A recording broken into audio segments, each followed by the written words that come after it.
Tenía 15 años y apenas comenzaba a entender lo que significaba enamorarse. Juan me esperaba cada mañana afuera de la preparatoria, con esa sonrisa que parecía prometerme un futuro entero.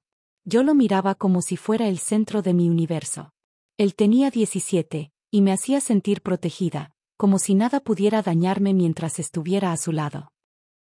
Recuerdo las horas en que él me acompañó a estudiar en la biblioteca. Pasamos horas juntos, y al final, más que resolver ecuaciones, resolvimos la certeza de que queríamos estar unidos. En ese momento pensé que los problemas serían siempre así, pequeños, pasajeros, fáciles de superar con un abrazo. Era el primer amor de adolescentes, loco, apasionado. Mis padres siempre me cuidaban con un celo que a veces me asfixia. Cuando les conté que estaba saliendo con Juan, su reacción fue inmediata. Dijeron que era demasiado joven, que a los 15 no podía entender lo que significaba un noviazgo serio. Mi madre me miró con esa mezcla de ternura y severidad que me hacía sentir como una niña atrapada en un cuerpo que ya quería ser mujer. Mi padre, más duro, me prohibió verlo. Primero tus estudios, Alicia. No quiero distracciones, me dijo con voz firme, como si el amor fuera un enemigo que debía mantener lejos de mí. Yo lloraba en silencio en mi habitación, abrazando las cartas que Juan me escribía. En ellas me prometía que todo valdría la pena, que encontraríamos la manera de estar juntos. Y lo hicimos. Nos veíamos a escondidas, en la esquina de la calle, cuando el sol apenas comenzaba a caer y las sombras nos daban refugio. Él esperaba pacientemente, con esa sonrisa que me hacía olvidar las prohibiciones. Caminábamos juntos hasta el parque, fingiendo que éramos solo amigos si alguien nos reconocía. Recuerdo una tarde en particular. Había discutido con mi madre porque me descubrió arreglándome más de lo normal para salir. ¿Para quién te pintas los labios?, me preguntó con ironía. Yo no respondí. Solo bajé la mirada. Salí de casa con el corazón latiendo rápido, temiendo que me siguiera. Juan me esperaba en la esquina, con las manos en los bolsillos y esa mirada que parecía decirme, no importa lo que digan, aquí estoy. Caminamos sin rumbo fijo, hablando de nuestros sueños, de cómo algún día todo sería distinto. Él me contaba que quería estudiar ingeniería, que imaginaba un futuro en el que yo estaría a su lado, libre de las cadenas de mis padres. Pero la libertad tenía un precio. La mentira. Cada vez que volvía a casa, debía inventar excusas. Decía que había estado con amigas, que había ido a la biblioteca. Mi madre sospechaba, mi padre me miraba con desconfianza. Yo sentía que vivía entre dos mundos, el de la obediencia y el de la pasión. Y aunque me dolía engañarlos, la fuerza de mi amor por Juan era más grande que cualquier miedo. En esos encuentros secretos aprendí que el amor no siempre es fácil, que a veces se construye en silencio, en rincones ocultos, en miradas rápidas que deben disimularse. Juan me decía que todo esto nos haría más fuertes, que algún día podríamos mirar atrás y reírnos de las dificultades. Yo quería creerle. Quería pensar que el sacrificio de enfrentar a mis padres y de vivir en la clandestinidad era solo el inicio de una historia que duraría para siempre. Esa noche, al regresar a casa, mi madre me esperaba en la sala. Alicia, ¿dónde estabas?, preguntó con voz fría. Yo respondí con la mentira más ensayada. En la biblioteca. Ella me miró fijamente, como si pudiera leer en mis ojos la verdad que tanto quería ocultar. Sentí un nudo en la garganta, pero me mantuve firme. Subí a mi cuarto y cerré la puerta, abrazando la ilusión de que, pese a todo, Juan y yo estábamos juntos. Y eso, para mí, era suficiente.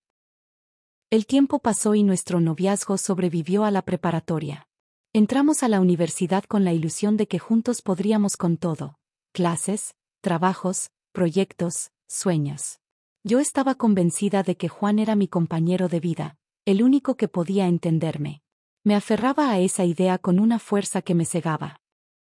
Desde el principio, Juan estableció una regla que nunca cambió: todo debía ser a la mitad. Si íbamos al cine, yo pagaba mi boleto. Si cenábamos, cada quien cubría su parte. Incluso en los desayunos más sencillos, él esperaba que yo aportara lo mismo. Nunca me regaló nada, ni una flor, ni un detalle inesperado. Me lo dejó claro: no esperes un regalo de mí. Al principio no lo veía mal. Estaba tan enamorada que pensaba que esa era su manera de enseñarme independencia, de que nuestra relación fuera justa y de que eran gastos que no podía sortear. Pero cuando yo no trabajaba y dependía del dinero que mis padres me daban con restricciones, la regla se volvía una carga.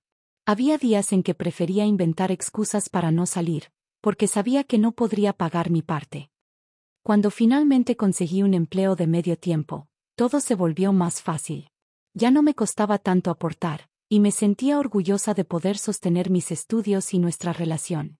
Pero con el tiempo, Juan empezó a cambiar.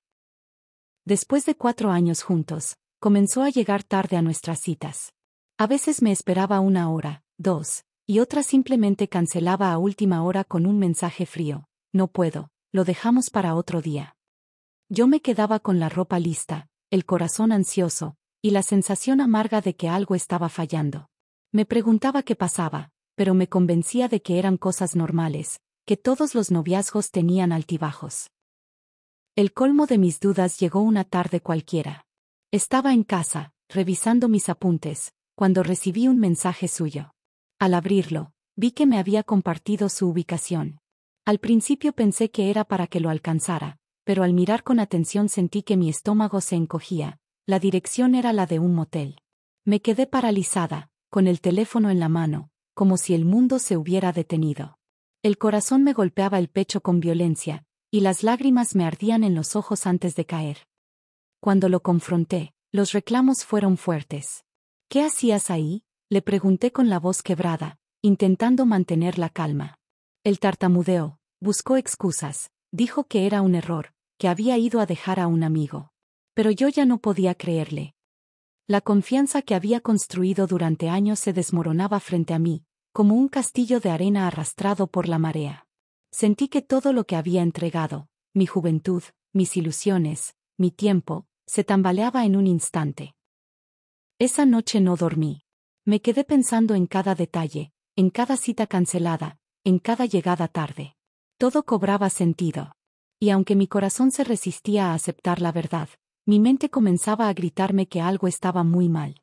Por primera vez, me pregunté si el amor que tanto había defendido era realmente amor, o si era solo dependencia disfrazada de esperanza. Era tanto el amor que yo creía sentir por el que lo perdoné, como siempre, pero las cosas fueron escalando. Al principio no me importaba. Juan hablaba de una compañera de trabajo con frecuencia, la describía como muy trabajadora, inquieta e inteligente.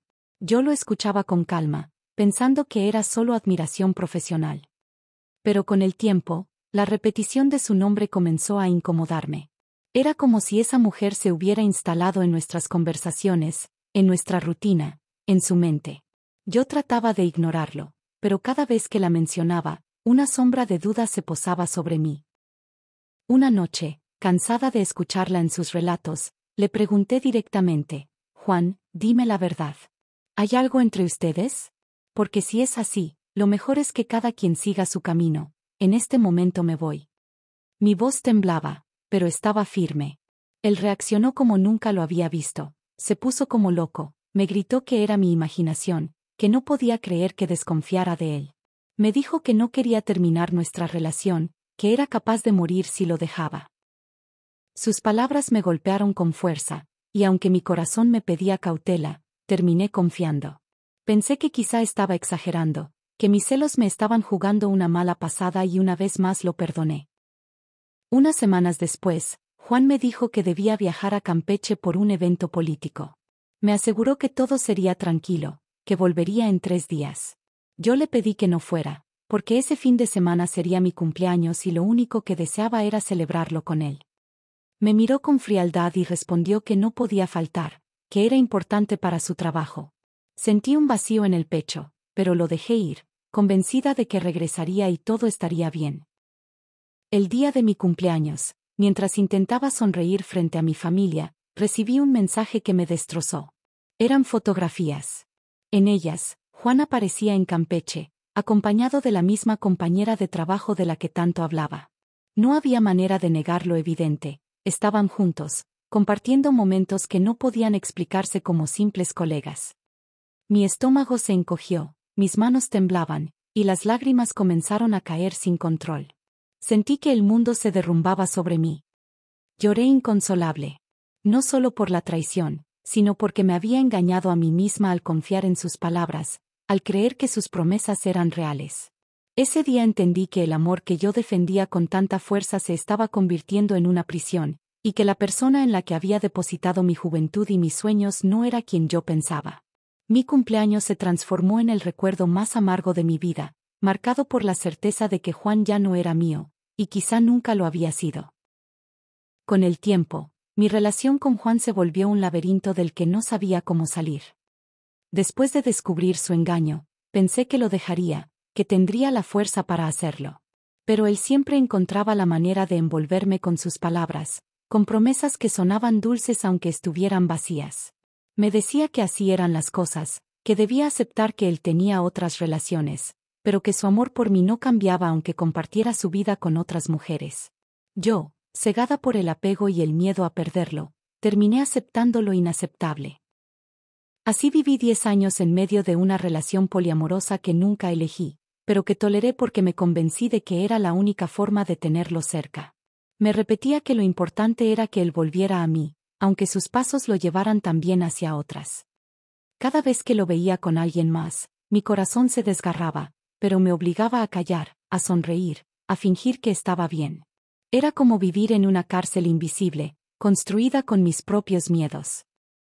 Cuando llegó la pandemia, decidí que lo mejor era no vernos. Juan sufría de asma y yo quería protegerlo, cuidarlo, evitar cualquier riesgo. Pensaba que ese sacrificio era una prueba de mi amor, que él lo entendería. Pero no fue así. Juan no tuvo el mismo cuidado. Se contagió, y cuando le ofrecí cuidarlo, me rechazó. Me dijo que no era necesario, que se las arreglaría solo. En ese momento supe que algo más estaba sucediendo, que había una verdad escondida detrás de su negativa. Un día, sin esperarlo, recibí un mensaje de texto que me dejó sin aire.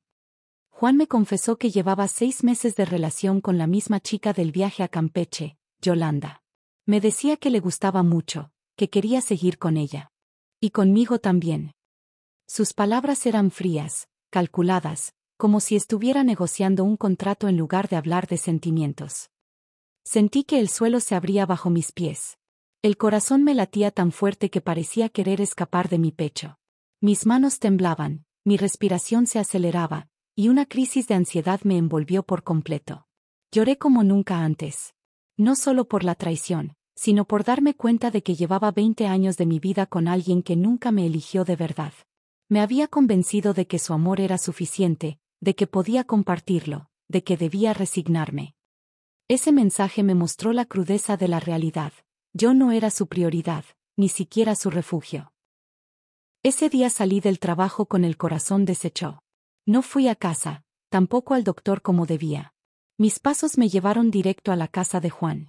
No podía más con la incertidumbre, con el dolor de saber que me estaba perdiendo en su indiferencia. Toqué la puerta con desesperación y cuando me abrió, lo único que salió de mi boca fue un ruego: déjala, Juan. Quédate conmigo.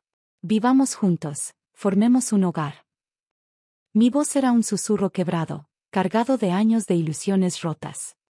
Él me miró con frialdad, como si mis palabras no significaran nada. No, Alicia, dijo sin titubear. Esto no va a cambiar. Y antes de que pudiera insistir, pidió un Uber y me despidió en la puerta.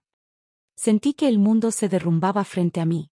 La ansiedad me envolvió como una tormenta, me faltaba el aire, el pecho me dolía, y pensé que terminaría en el hospital. Pero en medio de ese caos, una voz interior me susurró: busca ayuda. Esa voz fue mi salvación.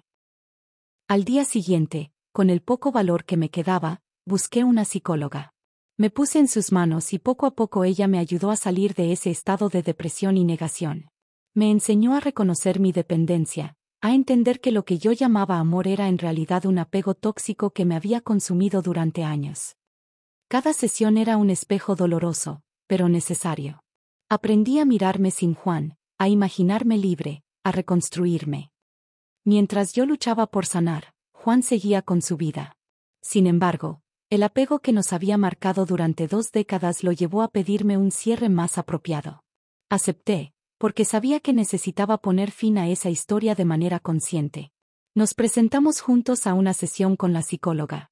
Ella nos miró con calma y nos hizo una pregunta que parecía sencilla, pero que llevaba el peso de toda nuestra historia. Juan, ¿tú quieres seguir la relación o cerrarla? Alicia, ¿quieres seguir la relación o cerrarla? El silencio fue largo, pero al final los dos respondimos, no. Esa palabra, tan breve, fue un golpe y una liberación al mismo tiempo. Para mí, fue el inicio de un proceso que duró 2 años, luchando cada día contra el impulso de buscarlo, contra la tentación de volver a caer en sus brazos.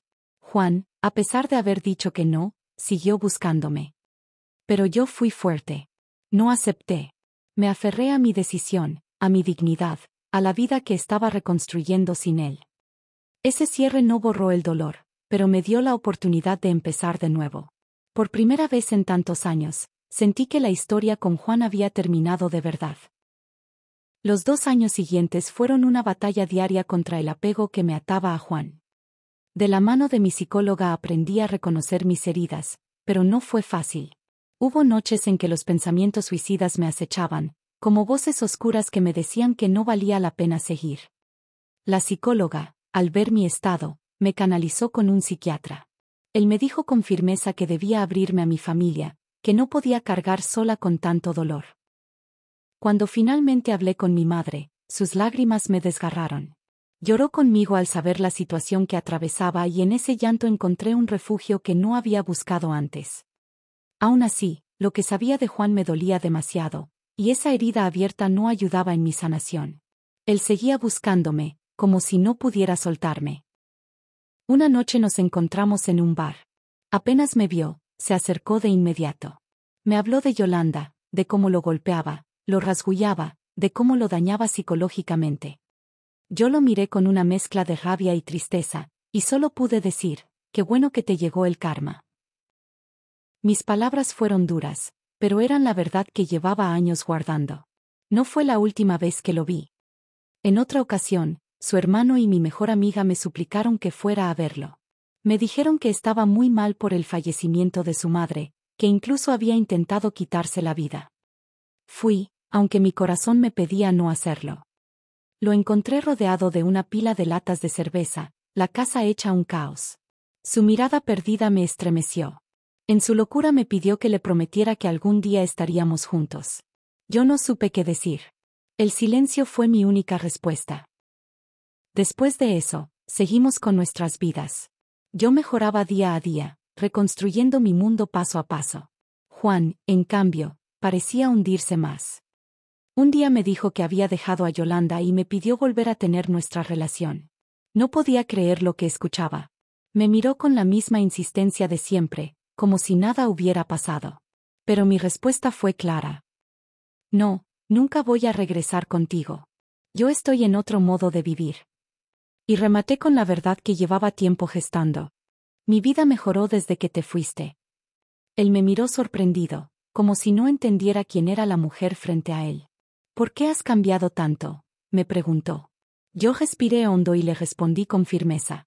Lo mejor que pudiste haberme hecho fue ser infiel. Porque esa traición, aunque me destrozó, también me liberó. Fue el golpe que necesitaba para despertar, para entender que mi vida no dependía de ti, sino de mí misma.